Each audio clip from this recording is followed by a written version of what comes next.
Come tutti sappiamo, da almeno 5 anni l'Italia sta attraversando una crisi insostenibile.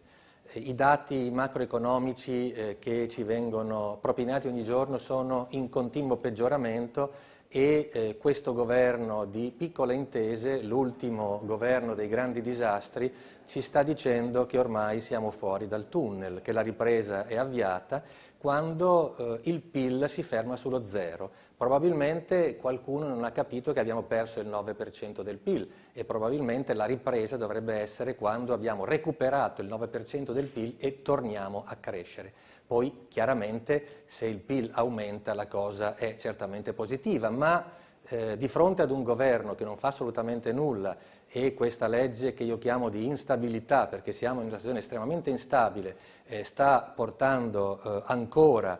ulteriori disastri al Paese perché le misure prese sono assolutamente di una banalità allucinante. Noi dell'Italia dei Valori continuiamo a dire che invece per far ripartire questo Paese occorre portare misure estremamente drastiche e ne abbiamo individuate alcune che abbiamo anche inserito nel nostro piccolo fascicolo dello sblocca lavoro. Le prime 3 o 4 proposte fondamentali sono ridare fiato alla domanda del Paese, perché questa è una classica crisi di domanda, dando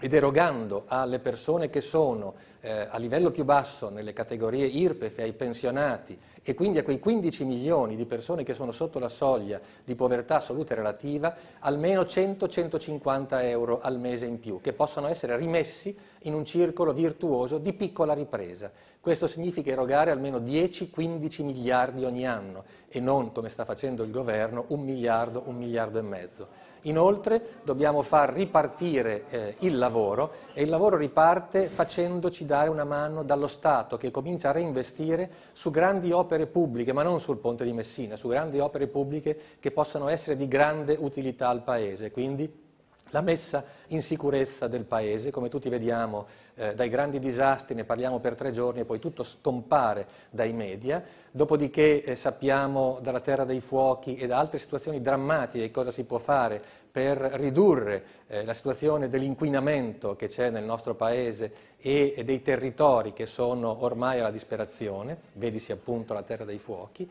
e ripagare da parte della pubblica amministrazione le imprese, vuol dire rimettere in circolo in tempi rapidissimi altri 100 miliardi. Quindi 10-15 miliardi alle fasce più povere, altri 10-15 miliardi per le grandi opere ogni anno e ripagare questi 100 miliardi che sono lì da anni